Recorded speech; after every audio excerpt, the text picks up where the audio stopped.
ચૂંટણી બાદ મેયર કોણ બનશે તેને લઈને સવાલ છે। 2026ની નવી ટર્મમાં એસસી/એસટી મેયર અનામત છે।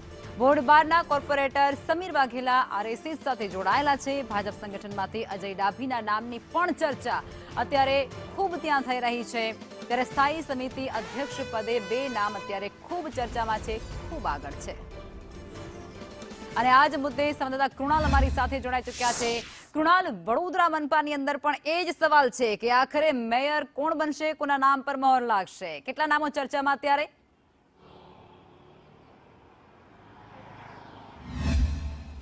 વડોદરામાં જે ચૂંટણીના પરિણામ આવ્યા છે, ભાજપે કોંગ્રેસના સુપડા સાફ કર્યા છે। હવે વાત મેયરની, સ્થાયી અધ્યક્ષની, ડેપ્યુટી મેયરની અને વિપક્ષની ચાલશે।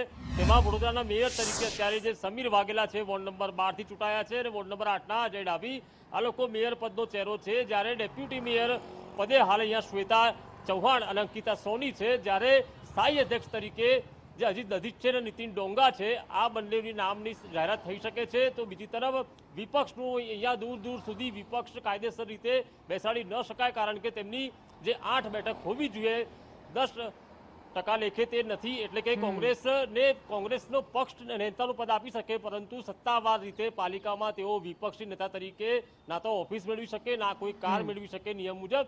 સમસ્યા એ છે કે જ્યારે આ નગરસેવકો ભાજપના ચૂંટાયા ત્યારે એક શપથ લીધી હતી કે તેઓ જનતાના કામ કરશે। કૃણાલ, અત્યારે નામ કયા ચર્ચામાં છે એ પણ જાણવું છે। નિષ્ફળતા સ્વીકારવાની વાત આવશે।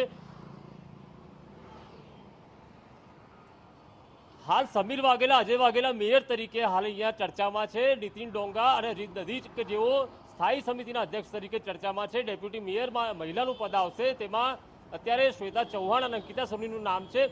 વિપક્ષમાં અત્યારે પુષ્પાબેન વાઘેલા છે અને સાથે ચંદ્રકાંત શ્રીવાસ્તવ આવીના નામ ચર્ચામાં છે। પરંતુ જે નિષ્ફળતાઓ છે પૂરને લઈને, રોડ રસ્તાઓને લઈને, આ નિષ્ફળતાઓ નવા મેયર અને સ્ટેન્ડિંગ કમિટીએ સ્વીકારવી પડશે તેના અને શપથ લેવા પડશે કે તેઓ જ્યારે પદ ગ્રહણ કરે ત્યારબાદ આ સમસ્યાઓનો અંત લાવે। જો નહીં લાવે તો આવતા વર્ષે ફરી એકવાર સંગઠને એ જ નવા ચહેરા લાવવા પડશે અને જૂનાને ઘરે બેસાડવા પડશે, કારણ કે આ જે દાવ છે તે સફળ થયો છે અને આ જ રીતના પ્રયોગ કદાચ આગામી ચૂંટણીમાં પણ ભાજપ કરે તેવી શક્યતાઓ છે। બિલકુલ, આભાર કૃણાલ જોડાયા તે બદલ।